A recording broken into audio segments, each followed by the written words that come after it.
Nous terminons cette série de vidéos consacrées au fonctionnement interne du Flash Player avec une nouvelle fonctionnalité qui est apparue dans le Flash Player 10.1, la toute dernière version actuellement disponible du player, et qui est une fonctionnalité qui s'appelle le Global Error Handling, la gestion globale des erreurs, et qui permet de donner une dernière chance de capturer une exception qui n'est pas gérée par le code d'une application.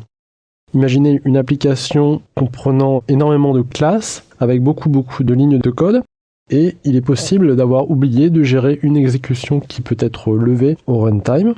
À partir du moment où vous êtes capable de traiter cette exception grâce à cette gestion globale des erreurs, vous pourrez éviter à l'utilisateur de rencontrer un message d'erreur à l'exécution.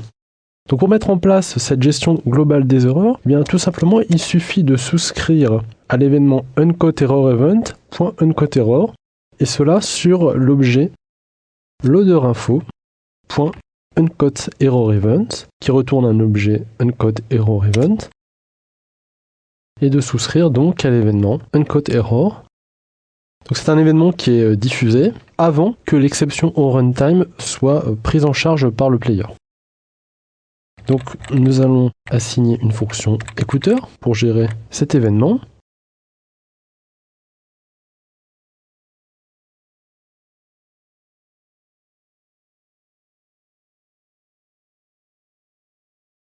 Et au sein de cette fonction écouteur, eh bien, je vais pouvoir tracer l'événement qui va m'informer notamment sur l'erreur qui n'a pas été prise en charge par le code natif de l'application.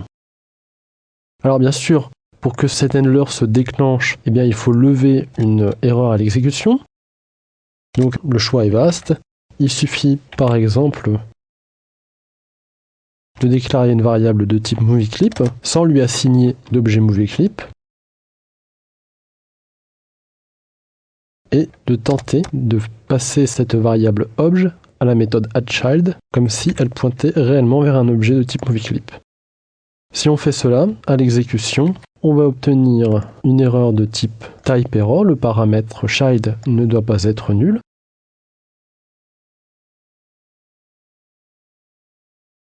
On voit qu'avant que cette erreur ne soit signalée par le Flash Player, l'événement uncaughterrorEvent s'est produit, et donc on est passé dans ce handler avant même que l'erreur à l'exécution ne soit signalée.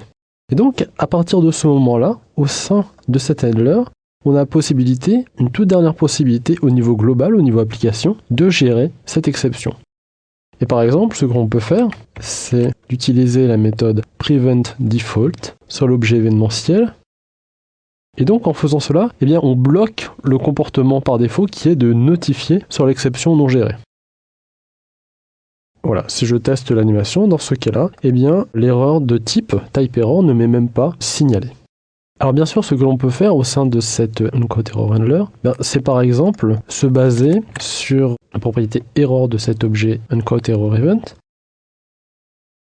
Nous allons le tracer en fonction des différents types d'erreurs qui peuvent survenir à l'exécution, argument error, type error. Nous allons pouvoir mettre en place un comportement par défaut appliqué dans le cas d'une erreur particulière. Ici, on a affaire à une type error.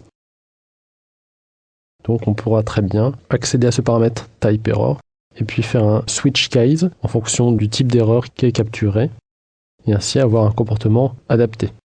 Cette vidéo est terminée.